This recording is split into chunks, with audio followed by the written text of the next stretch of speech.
ठाकुर जी दूसरे के घरन में जाके चोरी करने लगे। ऐसा ऊधम ऐसा उत्पात पूरे गोकुल में, महाराज नाक में दम है गयो। सब गोपी परेशान है गई, सास नजर डांट रही हैं, पति डांट रहे हैं, अरे कंस कौदना हमारे यहाँ सैनिक भेज के मरवा देगो, हमारे यहाँ से इतने दिन से मक्खन नहीं गयो है। गोपियां सब चिंतित भी होती हैं, लेकिन सबको अच्छा भी लगता है, कन्हैया आके चोरी करते हैं। तभी उन गोपियों में एक गोपी थी, उसका नाम था प्रभावती। प्रभावती गोपी एक दिन सब गोपियों से बैठ करके चर्चा, सब गोपियां कह रही थी मेरे घर की तो ऐसे कर गो, मेरे यहां तो ऐसी मटकी फोड़ गयो, मेरे यहां ऐसा माखन चुरा गयो।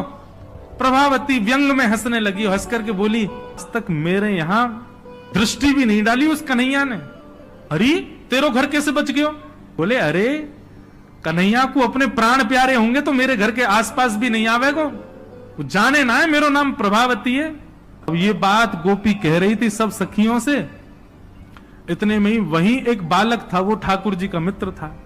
वो ठाकुर जी के पास दौड़ा दौड़ गया, वो लाला एक गोपी है प्रभावती वाने यूं कहिए, लाला को अपने प्राण प्यारे होंगे तो आवेगो मेरे यहां चोरी करवे, मेरे यहां आई ना सके, प्राण प्यारे यही मारे ना आवे। ठाकुर जी बोले हमको चुनौती दे रही है? बोले हम बे लाला तू को चुनौती दे रही है? बोले अगलो धावो यही के घर मारनो है। सबसे पहले तो ठाकुर जी ने प्रभावती के देवर को अपना सखा बनाया। देवर कितना बड़ा, वो भी छोटा सा ही था। ठाकुर जी ने उसको अपना सखा बनाया। सखा बना करके उसको बेला फुसला करके बढ़िया उसको बढ़िया मक्खन वक्खन खवा के अपने पक्ष में कर लिया। ठाकुर जी बोले ए सुन, तेरी भाभी प्रभावती एक दिन चुनौती दे रही कि कन्हैया मेरे यहां चोरी करके दिखाया।